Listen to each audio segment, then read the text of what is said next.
Ano ba nangyari? Ewan. Parang naglaho na lang silang bigla. Paano? Naalala mo yung shoes? Yes. Yung isang piraso. Nasa kanila yun. Oh, Ngayon, may magic. Kailangan makuha ko yung sapatos. Yung naiwan sa kanila. May powers pa yan. Kailangan ko yan. hindi kaya ginamit nila yung sapatos para makapagtago silang mabuti? Baka. Hasan? Maaari nga eh. Makinig ka. May power yung sapatos na naiwan sa kanila. So ginamit nila yan. Malamang. Kaya sila nakatakas. Baka dito sila.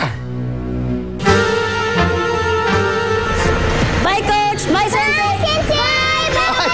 Bye! Yes! Bye, kids! I love those kids. Bye! Yung sapatos.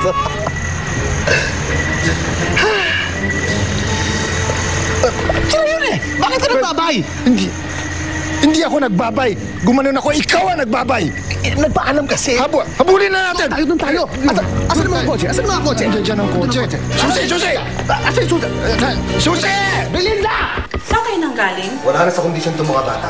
Kaya alis na kami. Umalis sila sa camp na walang paalam.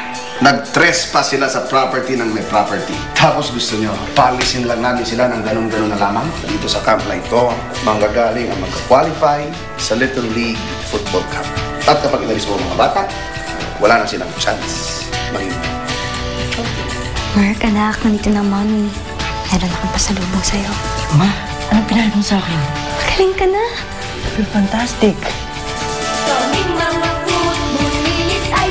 Nasaks